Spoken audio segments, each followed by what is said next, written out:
ഫിറോസ് അതിന് മറുപടി പറയണം. നിങ്ങൾ ഒരുമിച്ചുള്ള മുന്നോട്ട് പോക്കാണോ എന്നുള്ള ഒരു സ്ഥിരം അവർ ഉന്നയിക്കുന്ന വാദമാണ്. അതിന് മറുപടി പറയാം. അതോടൊപ്പം തന്നെ ഈ വടക്കാഞ്ചേരി ലൈഫ് പദ്ധതിയുമായി ബന്ധപ്പെട്ടല്ല, ലൈഫ് പദ്ധതിയെ വേണ്ട, അത് പറഞ്ഞു കഴിഞ്ഞിട്ടുള്ളതാണ്.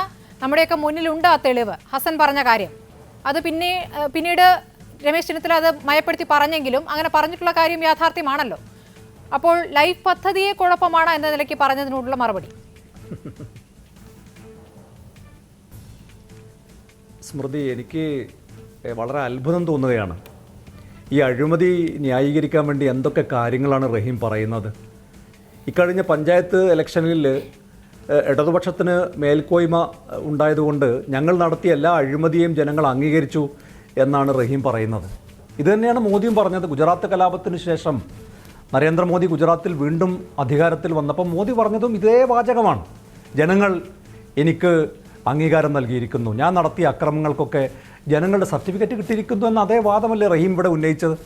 മാത്രമല്ല, റഹീം ഈ അഴിമതി, ബഹുമാനപ്പെട്ട ജോസഫ് സി മാത്യു CBI അഴിമതി അന്വേഷിക്കുമെന്ന് പറഞ്ഞപ്പോൾ അഴിമതി അന്വേഷിക്കില്ല എന്ന് എന്താ ആഹ്ലാദത്തിലാണ് റഹീം പറയുന്നത്. നോക്കൂ, റഹീം ഇവിടെ 3 കാര്യമാണ് പറഞ്ഞത്. ഒന്ന്, FCR സെക്ഷൻ 43 പ്രകാരമൊന്നും CBIക്ക് ഇത് അന്വേഷിക്കാൻ പറ്റില്ല, ഇത് ഫെഡറൽ സംവിധാനത്തിൻ്റെ മുകളിലുള്ള കടന്നുകയറ്റമാണ്, ലീഗ് ഇതേക്കുറിച്ച് എന്തു പറയുന്നു എന്നാണ് ചോദ്യം. ഞാൻ ചോദിക്കട്ടെ റഹീമെ, ഇതെല്ലാം നിങ്ങൾ കോടതിയിൽ പറഞ്ഞു. നിങ്ങൾ ഈ അഴിമതി അന്വേഷിക്കണമെന്ന് അനിലക്കര പരാതി കൊടുത്തിട്ട് CBI അന്വേഷിക്കുമ്പോൾ നിങ്ങൾ ഈ വാദങ്ങളൊക്കെ, ഇത് സെക്ഷൻ 43 പ്രകാരം CBIക്ക് അന്വേഷിക്കാൻ കഴിയില്ല, ഇത് ഫെഡറൽ സംവിധാനത്തിൻ്റെ മുകളിലുള്ള കടന്നുകയറ്റമാണ് എന്നൊക്കെ നിങ്ങൾ കോടതിയിൽ വാദിച്ചു. നിങ്ങൾ സുപ്രീം കോടതിയിൽ നിന്ന് അഭിഭാഷകനെ കൊണ്ടുവന്നു. സ്മൃതി ഓർക്കേണ്ട ഒരു കാര്യം, അപ്പോഴും ഞാനും സ്മൃതിയൊക്കെ കൊടുക്കുന്ന നികുതി പണത്തിൽ നിന്നാണ് പോയത് പണം.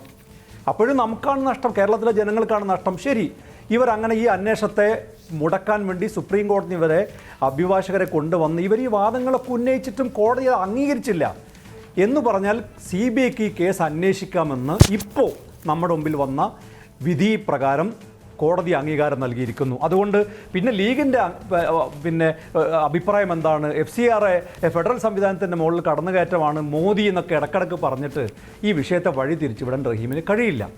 രണ്ടാമത്തെ കാര്യം റഹീം എന്താ പറഞ്ഞത്? ഞങ്ങളുടെ ഭരണകാലത്ത് ഇപ്പോൾ രാഷ്ട്രീയ നേതൃത്വത്തിൻ്റെ അഴിമതിയൊക്കെ ഞങ്ങൾ ഇല്ലാതാക്കി, ഇപ്പോൾ ഉദ്യോഗസ്ഥന്മാർ കുറച്ച് അഴിമതിയൊക്കെ നടത്തുന്നുണ്ട്. ഇതിപ്പോൾ കോടതി ഇപ്പോൾ പറഞ്ഞ ഈ ഘട്ടത്തിൽ, അതായത് ഒരു അന്വേഷണം പ്രാഥമിക ഘട്ടത്തിൽ നിൽക്കുമ്പോൾ ഉദ്യോഗസ്ഥർ കൃത്യമായി ക്രമക്കേട് നടത്തിയിരിക്കുന്നു എന്നൊരു ഘട്ടത്തിലാണ് ഇപ്പോൾ റഹീമിന് ഇങ്ങനെ പറയേണ്ടി വന്നത്. ഇവരിങ്ങനെ അല്ലല്ലോ പറഞ്ഞത്. സ്മൃതി ഓർക്കുന്നില്ലേ? നമ്മൾ വലിയ മറവിയുള്ളവരാണ്. ഇവരെന്താ പറഞ്ഞത്? ഈ അഴിമതി ആരോപണം വന്നപ്പോൾ ദാനം കിട്ടിയ പശുവിൻ്റെ പല്ല് എന്തിനാണ് എണ്ണുന്നത് എന്ന് ചോദിച്ചവരാണ് ഇവർ ആരെയാണ് സഹായിച്ചത്? ഈ അഴിമതിക്ക് കുടപിടിക്കുന്ന സമീപനമല്ലേ CPM സ്വീകരിച്ചത്? എന്നിട്ട് മൂന്നാമത് റഹീം പറഞ്ഞ എന്താണ്?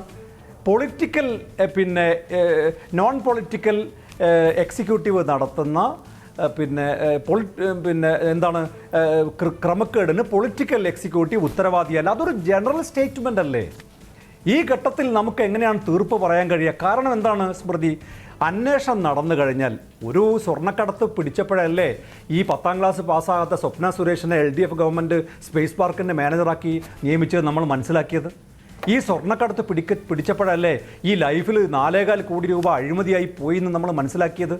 അപ്പോൾ ഈ ലൈഫിനെ കുറിച്ച് അന്വേഷണം നടത്തിയാൽ മാത്രമേ മുഖ്യമന്ത്രിക്കാണോ ഇതിനകത്ത് പങ്കുള്ളത്, ശ്രീരാമകൃഷ്ണൻ ബഹുമാനപ്പെട്ട സ്പീക്കർക്കാണോ ഇതിനകത്ത് പങ്കുള്ളത്, ഇനി പാർട്ടി നേതൃത്വത്തിന് നേരിട്ടാണോ പങ്കുള്ളത് എന്നൊക്കെ അറിയണമെങ്കിൽ ഇൻവെസ്റ്റിഗേഷൻ പൂർത്തിയാകണം. കാരണം കോടതി ഒരു ഇൻവെസ്റ്റിഗേറ്റീവ് ഏജൻസി അല്ല. CBIയും അതുപോലെയുള്ള അന്വേഷണ ഏജൻസികളുമാണ് ഈ ഏജൻസി, അന്വേഷണം നടത്തേണ്ട ഏജൻസി.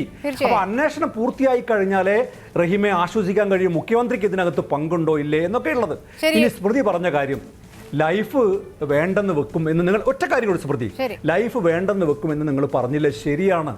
കാരണം എന്താണെന്നറിയോ സ്മൃതി? ആ പാവപ്പെട്ട അമ്പിളിയും രാജനും ദേഹത്ത് പെട്രോൾ ഒഴിച്ച് ഈ പോലീസിൻ്റെ ഒരു അനാസ്ഥ കാരണം അവർ കൊല്ലപ്പെടുന്ന സാഹചര്യം ഉണ്ടായി. അങ്ങനെ എത്ര പേർ കൊല്ലപ്പെടാതെ ഭൂരഹിതരായി, ഭവനരഹിതരായി നമ്മുടെ സംസ്ഥാനത്തുണ്ട്. അവർക്ക് ഈ 4.25 കോടിയിൽ നിന്ന് എത്ര രാജനും എത്ര അമ്പിളിമാർക്കും വീട് വെച്ച് കൊടുക്കാൻ കഴിയും? ആ പണം അടിച്ചു മാറ്റിയത് ഈ ലൈഫ് ഭവന പദ്ധതിയുടെ പേരിലല്ല. ആ പദ്ധതിയാണ് ഞങ്ങൾ ഇല്ലാതാക്കുമെന്ന് പറഞ്ഞത്.